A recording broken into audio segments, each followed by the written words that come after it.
فەرمی ئافرەت بۆی نییە بە ڕۆژوو بێ کە مێردەکەی لەوەیە هەتا ئیزنی لێ وەرنەگرێت. طبعاً مەبەستی ڕۆژووی سونەتە، ئافرەت ڕۆژووی سونەت ئەبێ بە پرسی مێردەکەی بگرێ. ئیتر یاخودەوەتانە پێشتر پێی فەرمووە ڕۆژی سونەت ئەگرم بەعەز ڕۆژێ پێی بیگرە بۆ هەتا یاخود پێی نەوتووە هەر ڕۆژێ بێ ڕۆژی سونەت بگرێ، شەوەکەی بە پیاوەکەی ئەڵێ ئەمێ ڕۆژی سونەت بگرم.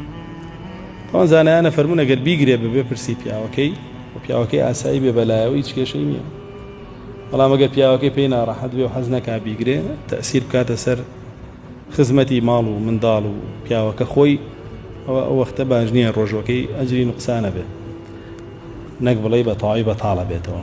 ئەمە خاڵی یەکەم کە هێنابێتی. ئەگەر مێردەکەی لە ماڵ بێ ئەبێ ئیزنی لێ وەرگرێ جا بەڕۆژ بێ، ئەگەر مێردەکەی لەوێ نەبێ لە سەفەرە نایەتەوە تا 10 ڕۆژ، ئەو 10 ڕۆژە طبیعی ئەمە توانێ ڕۆژی خۆی بگرێ. ئەگەر مێردەکەی لە ماڵ بێ و بەڵام مێردەکەشی بە ڕۆژوو بێ ئەیش دەتوانێت ڕۆژی خۆی بگرێت سنت. رسول الله صلى الله عليه وسلم ڕۆژی سنەتی مانگی شعبانی زۆرە گرت. بۆیە عائشە خاتونە فەرمێت تەنانەت من ڕۆژوە قەرزەکانیشم دو ئاخز لەو مانگام گرتەوە، چکە هیچ بە ڕۆژ